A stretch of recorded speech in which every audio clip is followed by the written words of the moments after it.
talking about the slough plot. I'd been underwater all year. We had come back down in here, check one of the other food plots. I was like, man, we better swing in there and check that out.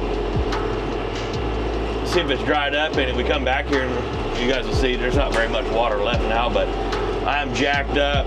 You know, part-timer, the buck that we're after in here, he was always in this plot, so that's why I was nervous that, like, man, we might not be able to plant that this year, but there was so many deer in this plot, and then we found his sheds in here, and it's just one of those farms that, or one of those plots that we have to have it. And this is gonna add like another 6 acres of food on this farm for us, so that's gonna be a big deal on the holding power here.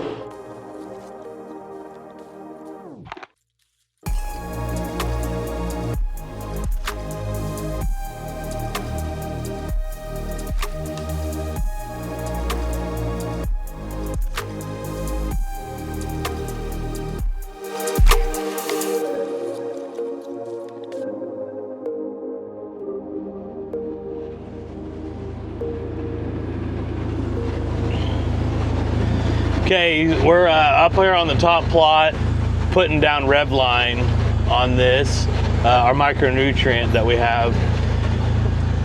All of this we planted about a week and a half ago. It got a little shower on it, not much, but it was enough to get it up out of the ground. Since then, we've not had any rain. The micronutrient really shines on droughty years. And this is definitely, you know, we're coming into one. You know, this is Sunday, we're here Labor Day weekend. I think Tuesday or Wednesday they're calling for 3/10 of an inch maybe, which as dry as it's been, that's not gonna do much. We're coming in here giving this stuff a shot. It's super easy to apply. Any of you guys that have a sprayer out there, you can put this on. It's 16 ounces to 15 gallons of water. You're not using very much product. So as we're spraying this stuff, like we have jar tested it with about every herbicide that we typically would use on food plots and row crop. So, you know, if you're needing to spray some of this on your clover to help it rebound a little bit, you can mix this with Cleth or Imox. And as you're killing your weeds in your standing clover, you can also be foliar feeding your clover also. Now you can't do that on brassicas, you know, because well, there's no herbicides for it. It'd be really cool if there was. That'd make life a lot simpler. But, you know, as you're doing your beans or you're post-spraying on your corn, you know, you can mix this stuff in there and give it a shot. And you can do it throughout the season. So it's super beneficial being able to mix a herbicide with this product.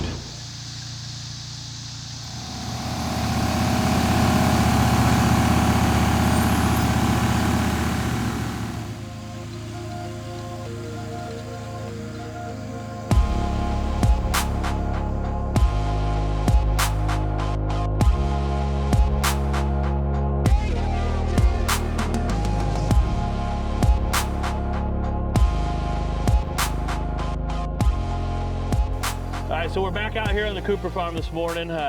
Still no rain. We had a chance the other night, still no rain. So hopefully when that heat gets up, maybe it'll throw up a shower for us. But there is some EHD going around. I've not seen any. I heard the county to the north had just a little bit. I think they found two does up there dead. So we're gonna start stabbing a bunch of water holes everywhere that we possibly can and start hauling water over the next couple weeks, or at least till we get a good rain. You know, you guys can kind of probably see in the background here, this food plot. Well, it doesn't really look like a food plot till you get up close to it. You can see the oats coming up in it, but what we're standing in is what we sprayed the micros in last week, and that'll be part of this video. You guys will see that. You know, 16 ounces to 15 gallons of water is not much at all for an acre. And if you guys look, you know, we'll pan around and show you. These are, you know, 4 or 5 inches tall already with zero rain on them. You know, we had a little bit of moisture in the ground. That's why we love no-tilling, especially our fall plots, because it is always extremely dry this time of the year. Usually when September hits, we start getting a little bit of showers, but I wouldn't hold my breath right now for that. So this stuff is coming up awesome. The other big food plot with the pear trees in it, that food plot looks great.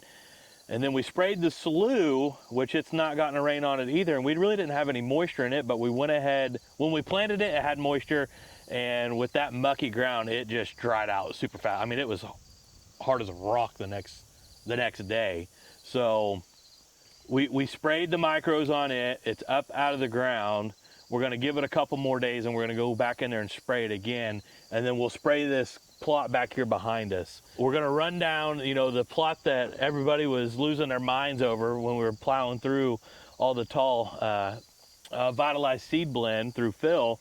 It's all up out of the ground, and it's looking good. There's some stuff that's resprouted and regrown, which that's fine. We said, you know, the frost is gonna kill it. It's no big deal, but building up the organic matter and then having that thatch in there to shade that seed on these super droughty conditions, now that it's poking through, we'll go back there and spray micros on it here towards the end of the week also. So fingers crossed we get a shower. If we don't, we're just gonna keep spraying micros every couple weeks and see what we come up with.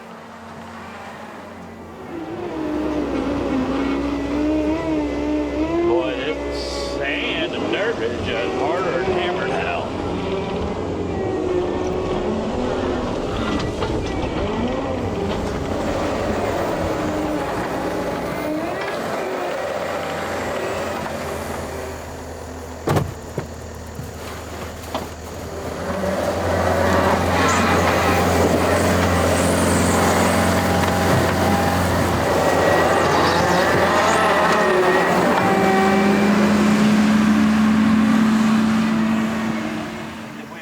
We'd have been here a long time, so now we're just gonna dump her in.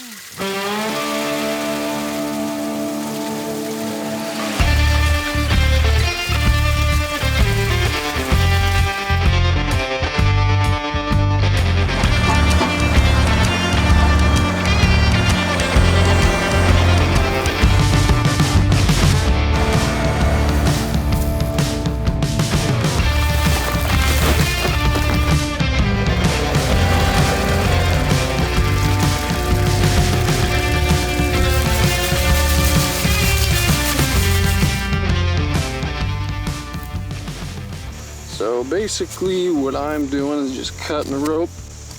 You can have extra, that's fine. I like to hang them probably around waist high.